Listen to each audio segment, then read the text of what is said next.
language, and literature.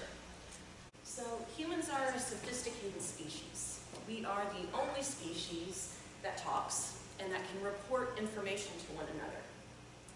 As special as we are, we still look to nature for inspiration, as we saw in the last TED Talk video also. Thinking of that, I want to ask you tonight to think about what animals should we imitate. We can decide if we want our society to imitate animals, predatory animals like the lion, who take care of themselves and their small little pride of lions. Or we can decide as a society to imitate bees and ants that work together with a common goal and that work for the betterment of the society as a whole. This guy over here is Samuel Hayakawa. I was introduced to him through a teacher who trained me in how to teach writing. And I'm always surprised that more people don't know about him, even in my field of rhetoric and linguistics. He popularized this field called general semantics. And basically what general semantics is studying the process of how we perceive, construct, evaluate, and respond to our life experiences. It exists to teach us that cooperation is preferable to conflict and that health is preferable to illness. So we're looking at health and communication. He was a professor of semantics, he was a California senator, and he saw, as a Japanese American during World War II, he experienced being treated differently. He also saw what was happening in Nazi Germany, and he became extremely concerned about people not being able to decipher the rhetoric being used on them by these maniacs and these despots who were trying to shape society into something that we know turned out to be one of the worst atrocities of the 20th century. He felt that regular people like us in this room lacked the critical attitude toward language that we needed. And by critical, I don't mean to criticize, but to look at things and understand how they're working in our minds.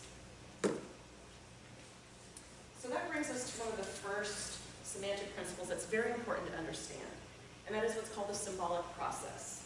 So when two or more humans get together, they can make anything stand for anything. And you maybe have seen children do this, where they make up nonsense words, but they can understand each other.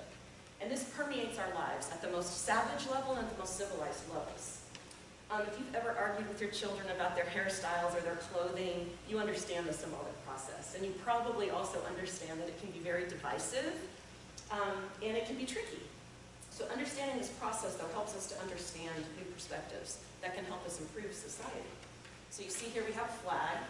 Next to the flag we have some athletes who clearly look like they're praying. They're in a humble position with their heads bowed. And so we can look at the reverence here and we can all decide what we think this flag means, freedom and patriotism. We can all agree on that, I'm sure. So where we run into trouble with the symbolic process is that the symbol does not necessarily connect with what is symbolized. So this flag isn't freedom. This flag isn't patriotism. This flag isn't civic virtue. But we've decided as a culture that it can symbolize that. So what's interesting about this process is that in all societies, symbols of piety, virtue, and patriotism are often prized above actual piety, civic virtue, and patriotism.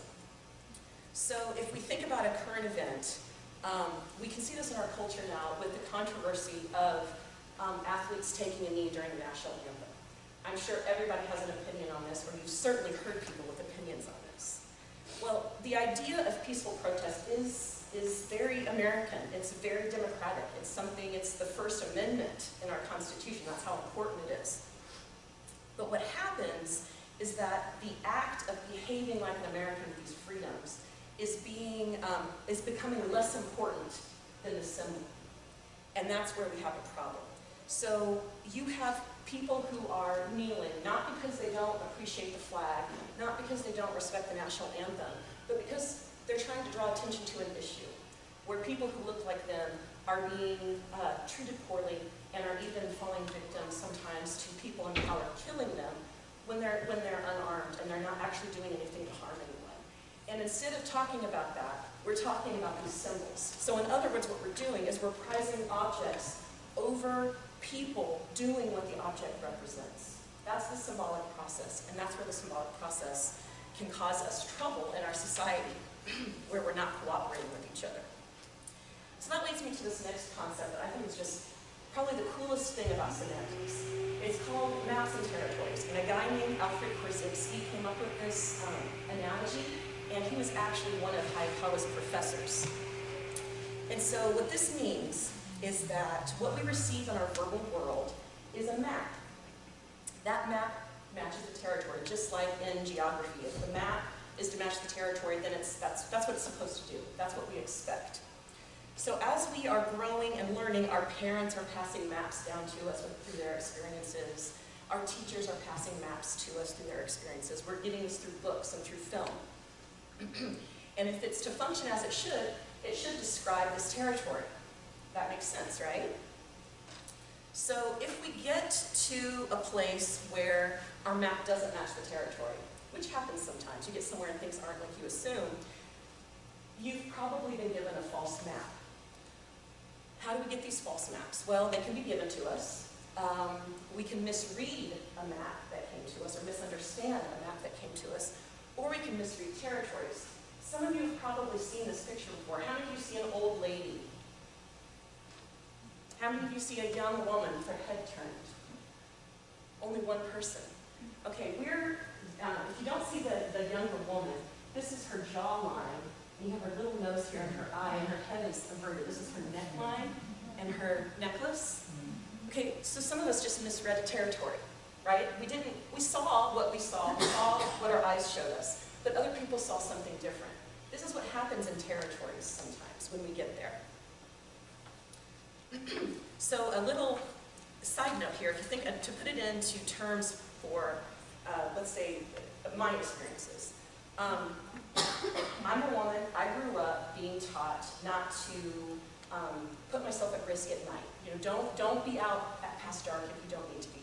If you are, park where there's a light. How many of you were taught to put keys between your fingers as you're walking so that you can pack a more powerful punch? Well, this is a map we were given probably by our parents and by other people who've experienced violence or just the fear of it. There aren't a whole lot of men that I've met who have had that experience where they're taught, don't go out after dark, park under the lights, use your keys as a weapon. I did meet one that said his mother taught him that because that's what she was taught, which I thought was kind of funny. But that's an experience at a territory an experience with a map that maybe not all of you have had. And so we have these different maps and territories, but we don't always respect other people's maps and territories. And that's where we run into trouble. So we get these maps and we get our linguistic input in 3 ways, basically. It's really that simple. We get reports. These are facts. These are things that can be verified. We also make inferences based on our reports. And then a lot of times we end in judgments after these inferences. So let me give you an example. My inference is that my dog dislikes men. And I know this because I can tell you every time my dog sees a man, he barks. Every time my dog sees a man, he bites. And I've never seen him do this with a woman. So if you were the man who came to my house and experienced this problem with this dog, you might leave there thinking, oh my gosh, this kind of dog, this golden retriever hates men. I'm going to teach my children to stay away from golden retrievers, and I'm going to teach them to fear these golden retrievers. This is how we run into problems. You have had this experience in these reports, and you've made these inferences, and now you've judged that golden retrievers are bad. And you're passing this information on to as many people as who will listen to you. This is where we get into trouble, again, with our semantic environment. So we have to pass judgment. This is normal, this is what we do in our lives, but when we pass judgment, we stop the thinking process. This man is no longer thinking about, wait a second, are golden retrievers really that bad? Should I really be influencing everyone who comes around me this way? We stop thinking about that because we've passed judgment and we're moving on with the rest of our life. So, this is the segue into what happens when our socially pooled knowledge becomes unreliable. So we hear things about fake news. We don't know what to believe anymore. I have this problem, and I'm a student and teacher of this, and it's very unnerving. Well, socially pooled language becomes unreliable when reports are no longer reliable. So these can be influenced through misinformation, propaganda, and ignorance. Unfortunately, we've seen this. We saw this in Nazi Germany. We saw the abuse of reports, we saw the abuse of inferences, and we saw the abuse of judgments. And the government, of course, particularly in Nazi Germany, created this propaganda that played into old prejudices, and they would use these words, plague, vermin, infestation, that would conjure up these issues, these images in your mind that would then cause people to act in a prejudiced manner towards these people. And they would report information that maybe had a teeny tiny grain of truth that then they exploited to get people to turn on an entire group of human beings in their country. This is how it started, with this kind of language, and with abusing this report, inference, judgment cycle. So that leads me to something that might seem a little off topic, but it's really interesting. This is George Orwell, who wrote a book called 1984. Probably most of you are aware of this book. While Hayakawa was looking at fascism and trying to figure out how can I teach my students to break down all these linguistic things that are affecting them, George Orwell decided, you know what, I'm going to take this a step further, and I'm going to create a society where everything is totally broken and nothing is working like it's supposed to, so that people can kind of get a taste of what can happen in any society in this world. It can happen anywhere. So he created this dystopian novel. Probably some of you are familiar with Winston Smith. I know most of you have heard Big Brother is watching. This is just, I mean, you really would have to be living in a cave ever to have heard this. But Winston Smith, he's a journalist and historian who works at the Ministry of Truth. But what Winston Smith does is he has to rewrite reports to match whatever his government is saying is true at the time. So if they're saying they're at war with one person and that changes a week later, Winston Smith has to go back and change all the historical data so it reflects the new information. So what is he doing? He's undermining reports constantly. And he has a whole team of people who do this. And that's how they control this society in this country called Oceania. So this is also done through fear. So Big Brother is watching. You know, that's the, it sounds so friendly, like Big Brother, oh, I love my Big Brother. But really, Big Brother is really terrible and does terrible things to Winston. If you know, I won't reveal the ending if you know the story, though. It really is very scary. But why am I bringing up 1984 in the middle of my talk today? 9,500% uptick in sales of 1984 after the 2016 election. It boosted, this novel went up to the top seller on Amazon's book list right after the 2016 election. So that social anxiety that George Orwell wrote from, that social anxiety that Hayakawa wrote from, we are seeing information that shows, hey, we have this social anxiety again, we're scared, something isn't right, what can we do? Well, I like to think that the reason why people are looking at 1984 is because it shows us that even though Winston Smith loses in the end, because the narrative exists, because the appendix exists, we know that society prevailed. We know that we've survived fake news. We know that we have survived truth isn't truth. We can get past these things. We've gotten past them before. But what we really need to watch is our word choices. So this is the last concept of general semantics that I want to talk about. And it's this idea of snarl words and purr words. That's what Hayakawa called them. So if you think back to Winston Smith's employer, the Ministry of Truth, that sounds so professional and it sounds so honest, but we know that it's not truth. So even though it's a purr word, it's a nice word, it's not functioning in that way. We also know Big Brother is watching. Well, it makes you feel good to think, oh, Big Brother is watching, but we know that Orwell was saying this wasn't a good thing. Well, we see this phenomenon, we saw it in Nazi Germany, think back to the slides that I showed you, and we see this phenomenon today. We hear language about outsiders, activists, illegals, and these are, some people think, oh, it's just semantics, or that's just rhetoric. That's true, but it's where these ideas start. And we've seen what happens when these ideas spin out of control and get popularized. We end up witnessing an atrocity. So let me give you an example. We're going to go back to the Take Me debate. So the word activism has never been a word that I thought was a negative word or a word that had negative connotations.